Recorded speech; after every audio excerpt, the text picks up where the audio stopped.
We stopped clapping when he stopped singing. Isn't that great? We're getting it down. All right, well, it's Father's Day, and it is the perfect day.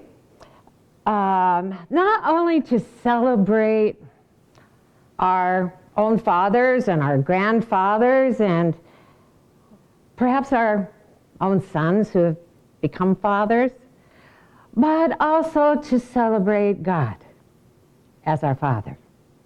Now, a long time ago, several thousand years ago, Jesus called God Father, not because the source energy of life, the God of creation, is exclusively masculine or doesn't include what we think of as feminine attributes or qualities. But in order to explain to the people of his day, 2,000 years ago, how it could be that they could inherit the kingdom of heaven, which he told them as sons of God was theirs. It was a man's world way back then. Father and son, father to son. As far as we know, back then, in order not to confuse his followers, Jesus didn't talk publicly about the daughters of God or about the feminine attributes of God.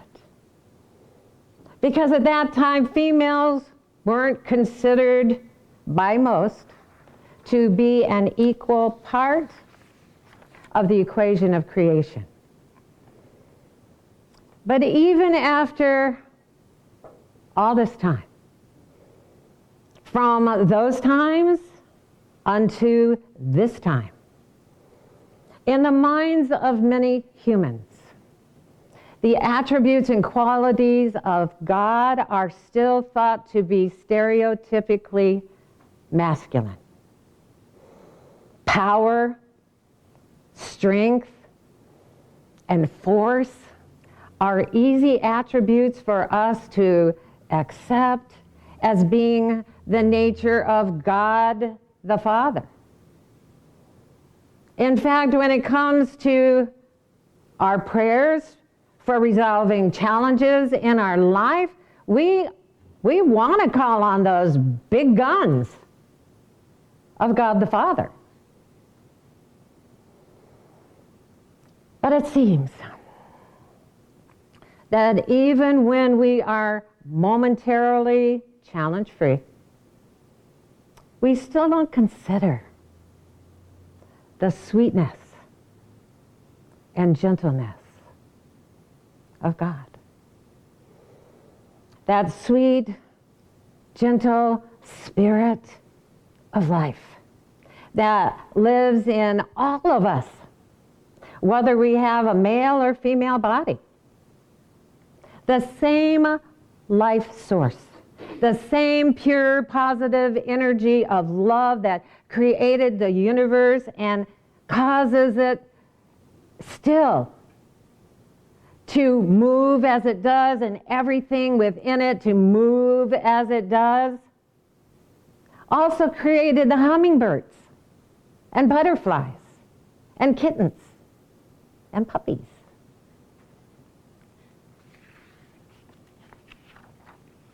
All that live have inherited the sweetness of spirit that is as essential to the fullness and wholeness of a spiritual being as the power of spirit. Though it's in every one of us, sweet is seldom an adjective most men would use to describe themselves.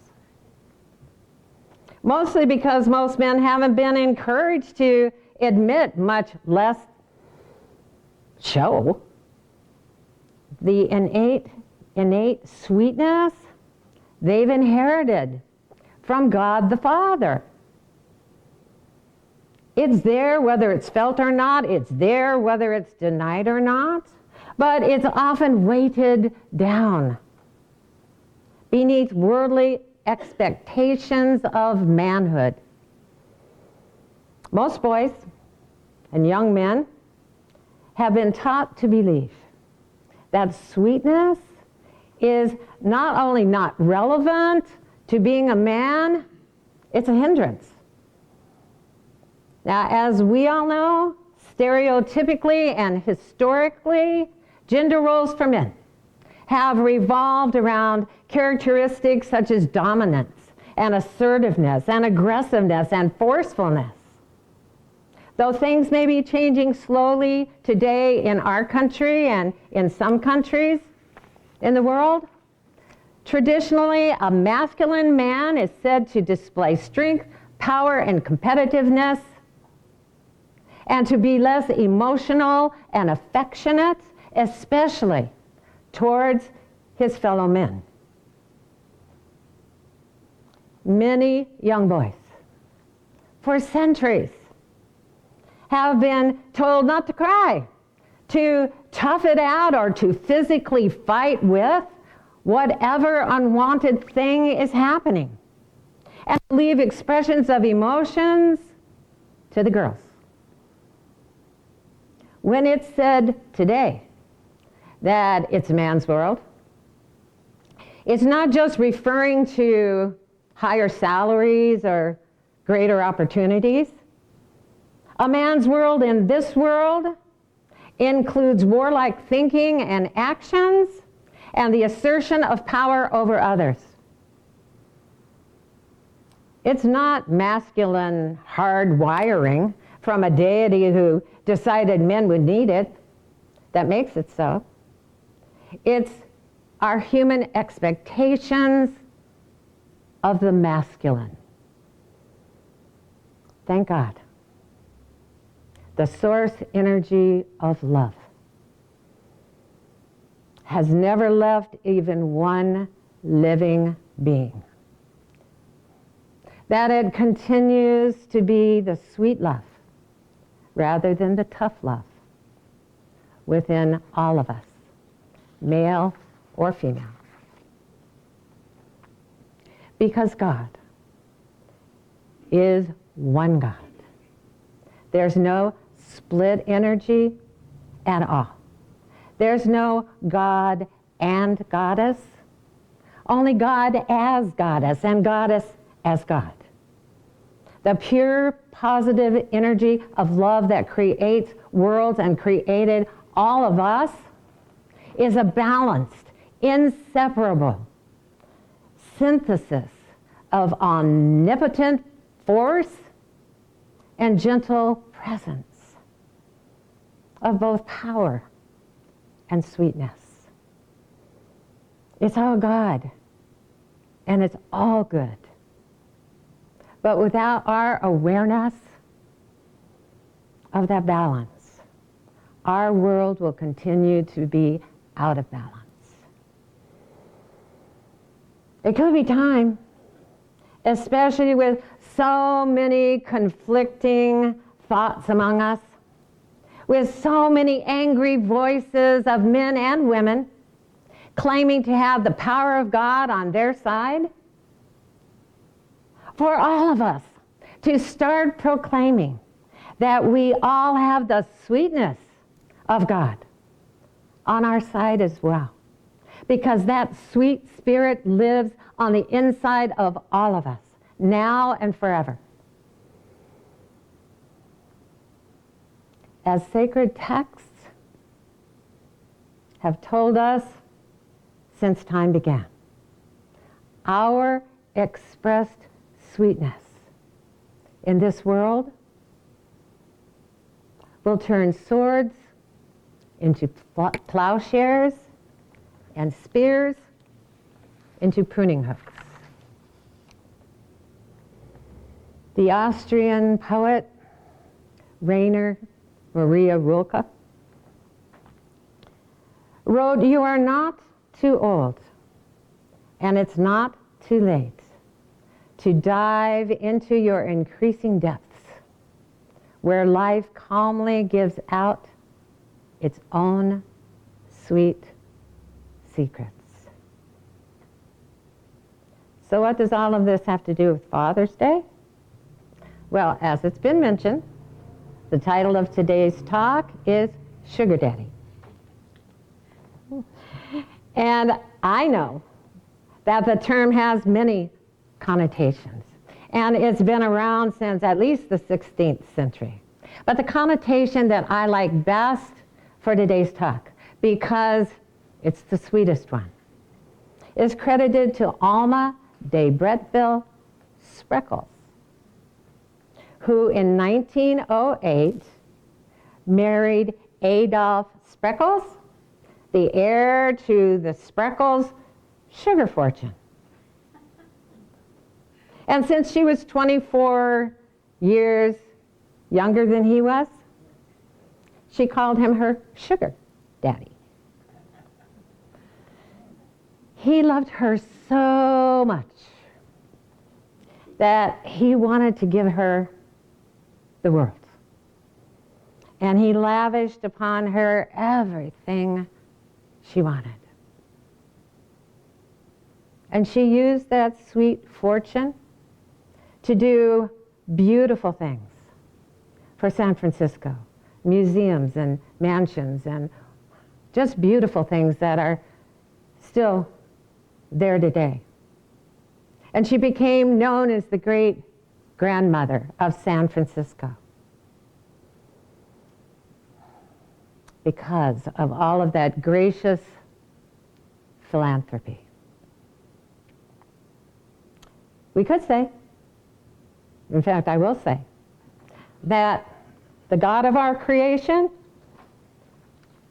is a lot like that kind of sugar daddy. He loves us so much that we've been given the world to create a life within it that we enjoy living. The question is, will we use that sweet fortune to do beautiful things in this world, or will we squander it fighting with each other? Today, on this Father's Day, we can celebrate the wealth of sweetness that lives in the heart of every earthly father, whether or not it's expressed very often.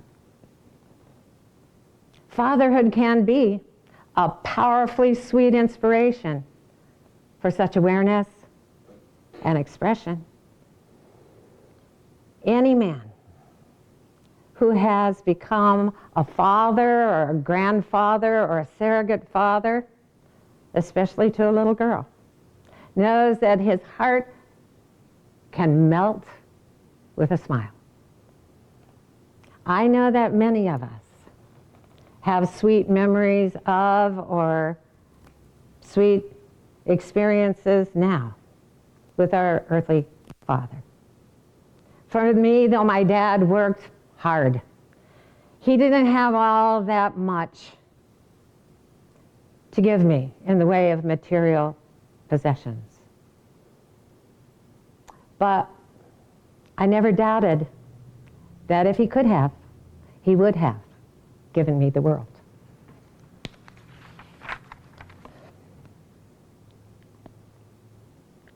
His father's heart flowed with such love toward me that was powerful and strong and yet gentle and kind. He was truly my sugar daddy because he was the sweetest man I've ever known. We all have deep feelings about our fathers. And Steve Martin once said, "A father carries pictures where his money used to be."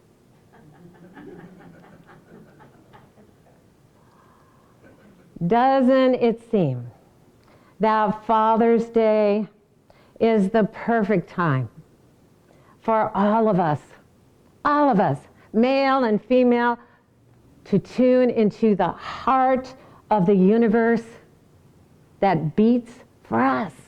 It beats for us, just for us. And it wants to give us the world that we truly, truly want. We can begin this day, if we choose to feel the sweetness of God that is always on our side, because it lives inside of every living being everywhere.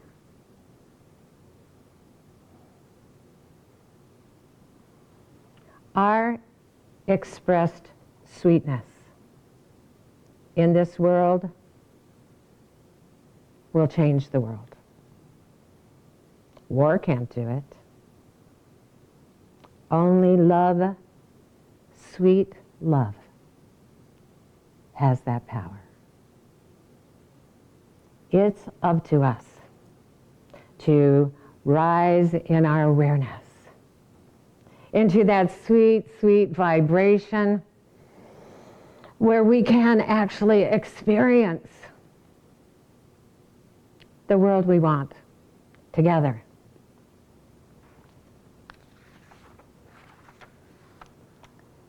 We're not too old to change our ways. The world isn't too old to be changed by us. And it's not too late for us, for all of us, to let God our Father tell us His sweet secrets, so that we can all live those sweet secrets out loud together. If we do, that sweetness will turn swords into plowshares and minefields into rose gardens.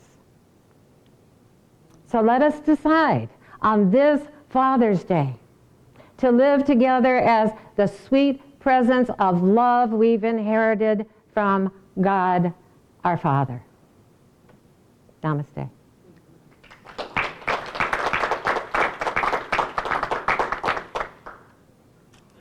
Did you love it? All right. Well, this is the time of our service when we say thank you. Thank you for being here, truly. And it's good to see you again. Thank you for your love, and thank you for showing up, and thank you for watching live stream, and thank you for looking on YouTube, and thank you for sharing this video. Whether you share just the talk or you share the whole thing, thank you. Thank you for telling your friends. Thank you for being brave enough to say what where you go and what you guys talk about, and say, see, want to hear? It takes courage. It takes courage to say, we're all in this together and we're all the same. And we're all love. Thank you for your courage. Thank you for being who you are. Because we would be nothing without you. And if you've shown up today and it's your first time and you just happened to click on today's service, this one's for you. And if you're wondering how you can hear some more, well, that requires a bit of financial support so that you feel a part of what we're doing. And thank you to everyone who does that already. But if you don't know how, and you're wondering how, and if you haven't done so, why aren't you wondering?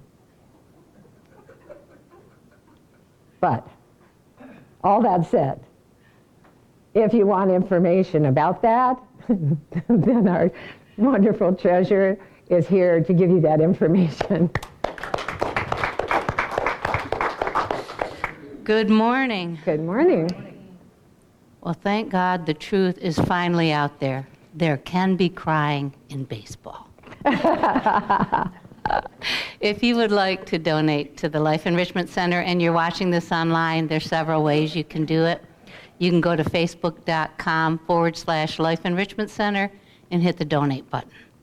If you'd like, you can go to our website, lecflint.com. There's a donate button on that site. You can go to paypal.com, and our PayPal email address for donation is lec2512@gmail.com. Or lastly, you can send a check to us, and our P.O. Box is Life Enrichment Center, P.O. Box 321294, Flint, Michigan 48532. And in the sanctuary, we're going to be taking up an offertory while we listen to Daniel Namad and Nemo Patel doing the song Grateful, and then Reverend Stephanie will be up for a prayer of appreciation. Thank you so much.